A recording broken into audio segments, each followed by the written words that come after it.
Warahmatullahi Wabarakatuh. Perkenalkan, nama saya Natasha Mutmainah dari Program Studi Farmasi Fakultas Sains dan Teknologi Universitas 19 November Polaka. Di sini saya akan menjelaskan mengenai obat amlodipin. Sebelum mengetahui lebih lanjut mengenai obat amlodipin, kita perlu mengetahui apa itu hipertensi. Hipertensi atau tekanan darah tinggi merupakan keadaan di mana tekanan darah sistolik lebih dari 140 mm merkuri dan tekanan darah diastolik lebih dari 90 mm merkuri.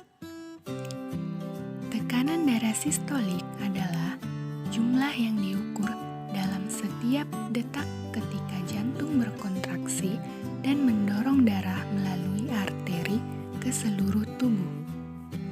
Angka tekanan darah sistolik normal adalah sekitar 120 mm merkuri.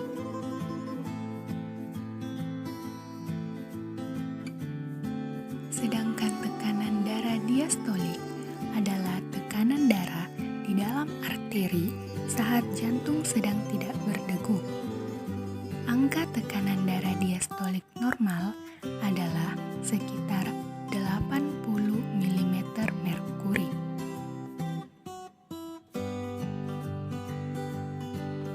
Ada dua faktor risiko hipertensi. Yang pertama, faktor yang melekat pada penderita, seperti umur, jenis kelamin, dan genetik. Sedangkan faktor yang kedua adalah faktor yang diakibatkan oleh perilaku hidup tidak sehat, seperti merokok, konsumsi garam berlebih, berat badan berlebih atau kegemukan, diet rendah serat, kurang aktivitas fisik, konsumsi alkohol, dan stres. Hipertensi disebut dengan the silent killer karena sering muncul tanpa keluhan. Penderita umumnya tidak mengetahui bila mengidap hipertensi. Amlodipin merupakan salah satu obat antihipertensi. Obat ini tergolong dalam golongan CCB atau kalsium kanal blocker. Dari namanya, obat ini bekerja dengan memblok kanal kalsium. Hipertensi terjadi akibat terjadinya vasokonstriksi atau penyempitan pembuluh darah akibat masuknya ion kalsium melalui membran otot polos di pembuluh darah. Sehingga apabila ion kalsium masuk, pembuluh darah akan mengalami penyempitan. Akibat penyempitan pembuluh darah inilah yang menyebabkan terjadinya tekanan darah tinggi. Bagaimana mekanisme ion kalsium dapat masuk ke dalam tubuh?